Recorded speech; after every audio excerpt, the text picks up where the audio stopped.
Right, good evening ladies and gentlemen, and welcome to this evening's meeting of the Cabinet. Some housekeeping rules first of all. Fire evacuation procedures. There are no fire alarms scheduled for this evening's meeting, therefore if the fire alarm sounds, please evacuate the building immediately. Go through the fire exits, which are at the rear and side of this room, down the stairs, and we shall all meet in War Memorial Park. Secondly, to note that this meeting is being webcast live on the internet. Therefore, please be aware that what you say will be taken down and available for later checking. Finally, mobile phones. Could you please make sure that your mobile phones are to silent or vibrate and not on the table, because vibrations are picked up by the microphones. Right, that is that. Oh, the final thing to add is that we have some papers, certainly one paper later on, if not two, which contain pink papers, confidential information. If at any stage we need to refer to that confidential information, could you please indicate that, and we'll have to ask for the press and the audience to leave. Thank you. So let's move on then. Apologies for absence, we're all here, so there are none. Declarations of interest. Does anybody have any declarations of interest on any of the items tonight? Nope. Good. Urgent matters, there are none. On the minutes of the meeting held on the 16th of February, has anybody any points to raise on the minutes, or are you happy that I sign them as being an accurate reference, which I shall now do? Good. In which case we'll move on to item 5 on the agenda, the management of the joint waste contract 2018 onwards. Councillor Ms. Eaches. Thank you, Leader. This report seeks the approval to retender the joint Basingstoke and Dean Hart waste contract, which is due for renewal in October 2018. At the moment, the contractor, it's just to make clear, we don't have any problems with their services or anything. This is purely financial, and this does give the option of us entering into further negotiations with them if that was possible up to July. But if we don't hear anything further or enter into any agreement with them by July, then we are going to have to move forward with the retendering of the contract. So just to run through the recommendations, it's seeking Cabinet's approval that work can be commenced on the retendering of the joint waste contract, and then there's a programme set out at Appendix B which sets out the timetable. That additional funding of up to £50,000 is provided to make the payments for the procurement process. Hart have also agreed to put in £50,000. It's also to confirm that the contract is tendered on the basis of one contract. So previously, when we did the tender, it was done on 2 contracts, one for Hart, one for Basingstoke, and a possible joint. So we did lots of work, and over the last 7 years have worked very well with Hart. So I see no reason why we'd need to change that, and would recommend that we continue a joint waste contract, and that Hart continue as the administering authority for the joint waste contract. Again, that's worked very well. So it's just seeking the approval for those. At present, this has gone through committee, but it's just to reassure people there will be member engagement moving forward. The specification is yet to be agreed, and nothing's ruled in, nothing's ruled out. All of that will be looked at, and as I say, I will engage with members moving forward. Fine, thank you very much indeed. So this is a procedural matter, and to confirm the retendering and to allocate funding of up to £50,000. Any points anybody wishes to raise? Otherwise, are we satisfied to go ahead? Good, thank you very much. Then let's move on to item 6, the soft market testing of the Anvil and the Haymarket, which is on pages 21 to 2030 of your paper pack. Councillor Tate. Thank you, Chairman. This report follows on the work of COG1 and the previous decisions by Cabinet to undertake soft market testing of the market's desire to develop the commerciality and sustainability of Anvil and Haymarket. The report summarises the outcomes in Appendix 1 of the soft market testing and develops a process for the next steps to make progress.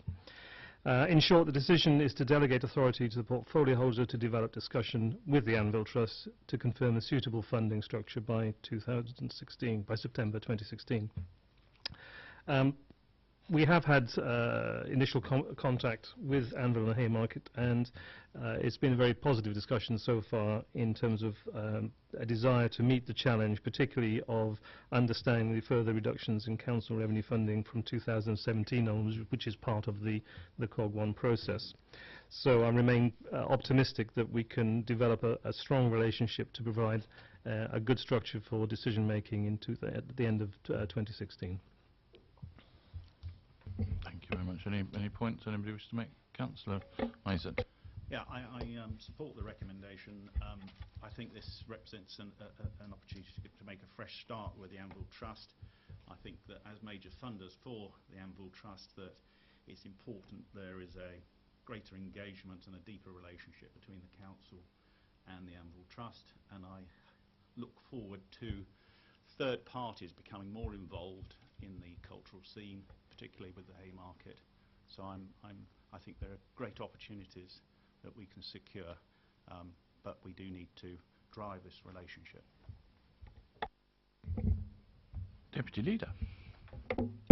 Thank you, Leader. Just very briefly, yes, I support the report, and I welcome the continuing partnership working with the Anvil Trust and their hopefully increased role with the cultural offer at the top of town.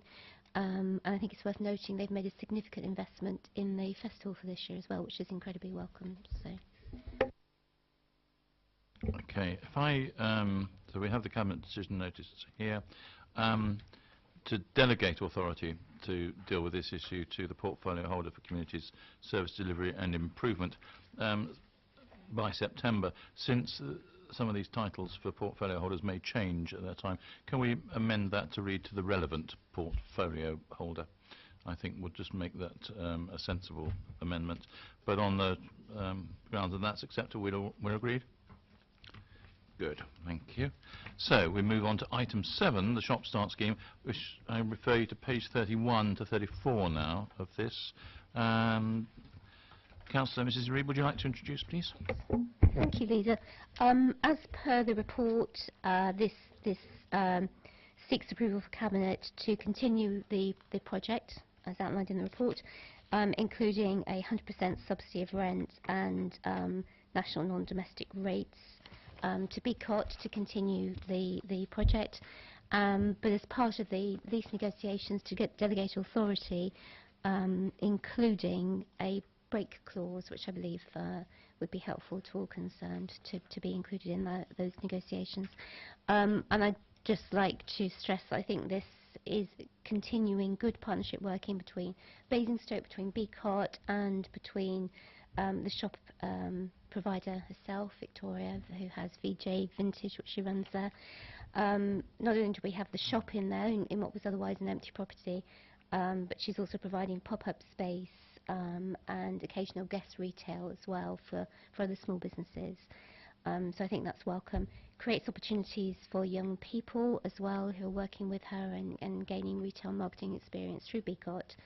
And I recommend the report. Any comments from anybody? It's a good scheme. It's worked well so far. It's bringing a new vitality to that particular unit within the top of town and something to be supported. All agreed? Good, thank you. Then we move on to the next item, which is the implementation of an affordable housing scheme, land at the junction of May Street and Lower Brook Street in Basingstoke. It's on pages 45 to 68, members, if you want to refer to it there. Now, this is a joint recommendation from the Cabinet Member for Finance and Resources and the Deputy Leader, leading in her capacity on housing and regeneration portfolio holder. But as it largely refers to the transfer of council-owned land and lease revisions, or other revisions to covenants, I suggest that it's introduced by the Cabinet Member for Finance and Resources. Yes, thank you, Leader. As you say, this is a positive proposal to deliver 12 affordable homes, and it will be enabled by this council transferring ownership of a small piece of land, just over half an acre, to Sovereign Housing Association, and the release of restrictive covenants on adjoining land already owned by that housing association. The proposal is that the transfer should be at nil value, and this is permitted under the council's standing orders, enabling us to treat with one party if the council's objectives are best met by negotiation with a single party to bring the social, environmental, economic benefits that we have in the council plan. There's been a public consultation in June, and I think there's broad support for these proposals from local residents, and it also has the support of local councillors. Councillor Mrs Reid. Thank you, Leader. Just like to endorse the report and obviously welcome the delivery of affordable housing in the scheme as well, and another indication of our continued good relationship with our partners Sovereign. Yeah, I think this is a good deal all round for all parties concerned. Are we happy? Good, excellent. We've been holding him back until now, but I feel cannot restrain him any longer. We move to the borough cycling strategy and a recommendation from the Cabinet Member for Planning and Infrastructure, on pages 69 to 128. Councillor Raffel. Thank you, Leader. First, I want to begin by thanking the officers for putting the strategy together and the members of the public who have engaged with us throughout the process of developing it. This strategy has been developed by cyclists for cyclists. It recognises that cycling is a popular activity for many of our residents. Some use it for essential journeys to work, some only for sport at weekends, and others just for fun with family and friends. Cycling, as we all know, is more popular now than any time in our country's history, and I know the Cabinet are determined that we'll support the desire of cyclists to make it even more popular. We want our borough to set the standard for how cycling can be integrated into a transport strategy. With our growing borough, it's vital that we look at alternative methods of transport that will alleviate congestion on our roads. With the car being the accepted mode of transport for many, and with many people having sedentary jobs, cycling to and from work is a very useful, healthy option to ensure that we keep healthy lives. Cycling is already established in our borough as a sport, with many cyclists using our country lanes to travel significant distances. I hope that at some point our borough will have a velodrome and host a major cycling event annually to showcase what we can do. I'd also like to see our businesses and our colleges looking at cycling as a safe and acceptable choice of transportation. Of course, it's cheaper to use and park a bicycle than to drive and park a car. So the background to this strategy is built on our vision for the borough. It enables us to be connected and vibrant, environmentally responsible and distinctive, and it contributes to us being prosperous and thriving. In setting out the strategy, we want to have measurable objectives so that we can see whether the strategy is working. And the measure is whether we can double the number of bicycle trips to work and double the number of measurable cycle journeys made in the next 5 years. In the course of the consultation, many points were raised, and we've taken them on board. And in particular, the emphasis of the strategy is that this is a borough-wide strategy. The first stage will be to identify routes that can be improved to the southwest and northeast of Basingstoke and across the town centre of Basingstoke. It's our intention to keep all parties informed of the outcome of that work, to work with them in the design and implementation of improvements, and in determining the next phase of work thereafter. So I urge the Cabinet to support both recommendations, please. Comments from anybody? Any keen cyclists? Councillor Tate. I certainly welcome the strategy, and it's quite wide-ranging and quite in-depth, and it's great to finally see, I think, many people with a long overdue cycle strategy for the borough. So the aspirations are very strong, and certainly the aspirations of one day to have competitive cycling in the town are ones to be applauded. So I think it's a good strategy and shows a good way forward. Anybody else? Fine. I think not before time is probably the words that most people would use about this one, and so to endorse. Can I just make one very minor point on the decision notice? Do we have to have the abbreviation bike? Could we not use the proper English word of bicycle? Is increased in the third bullet point down on the reasons of the decision. It's a minor pedantic point, but it's nice to have it. Yeah. Otherwise, that we're all agreed? Agreed. Good. Thank you. Then, moving on to item 10, which is the Property and Alternative Investment Fund feasibility on pages 129 to 154. Recommendation from Councillor Isett. Councillor Isett. Thank you, Leader. As you say, this is the Property and Alternative Investment Fund. This is a proposal to undertake more detailed fund design work and procurement of a fund manager.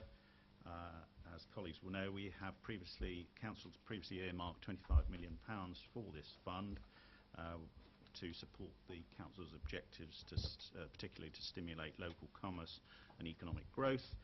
The fund, when established, will be a source of finance to assist and enable developments that will bring more jobs, housing and economic growth to the borough.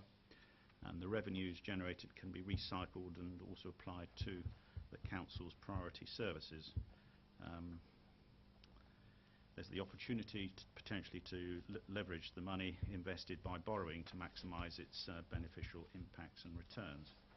The fund would operate in accordance with clear member-approved mandate. More work is required on governance, including the investment board and its role in advising the portfolio holder and the cabinet. It would also involve the appointment of a professional independent fund manager who would identify opportunities and manage them at arm's length. So I recommend these proposals, this further work to cabinet. Good. Members, just to remind you that this is one of the papers which does have pink papers attached to it. So if anybody wishes to comment, to be cautious of that. If nobody wishes to comment, this is something which we're coming back to in June anyway, after this further work has been carried out. So I think are we happy to authorise that and to continue with it? Excellent. Good. And then we come to the final item, which also has quite significant amount of pink paper attached to it. The question of Plot O on Basing View, which starts on page 155 of your document pack. Again, Councillor Isett. Thank you, Leader. This is a proposal to dispose of Plot O at Basing View to Abstract Securities by way of the sale of a long leasehold interest, so that 60,000 square feet of new offices can be constructed on the site. The disposal would be at an undervalue under Section 123 of the Local Government Act 1972, but overall economic, environmental and social benefits to the borough and its residents and the positive impact on the future development of Basing View justify this decision. There is strong demand for new Grade A offices from local businesses, but currently the offices at Basing View are largely old and obsolete. As a result, a number of companies have decided to leave Basing View. It is hoped, therefore, that this proposal is the breakthrough required to bring in a developer in the form of Abstract Securities willing to commit its own funds to building speculatively. Abstract Securities have a great track record of seeing opportunities in places such as Croydon and Gatwick and successfully building and letting new office buildings. We look forward to working with Mr. Glattman and Abstract on this exciting project, which is forecast to deliver 600 jobs and £350,000 worth of extra business rates in time. Without this initiative, it is unlikely that much needed offices will be developed at Basing View anytime soon. So I think I would ask Cabinet colleagues to endorse this recommendation. Thank you. I think we should emphasise that £350,000 of additional business rate is per annum. Over a period, and to remind members that this site is also within the enterprise zone, that has now been approved by government, and therefore we will get full retention of those business rates through the LEP for reuse within the area. So it's financially a very sound proposition as far as we're concerned. And I think that this is exactly the key which will open the door to future and fairly rapid future development on Basingview. So it's a good thing. Anybody else wish to comment in any way? In which case, I think we approve that.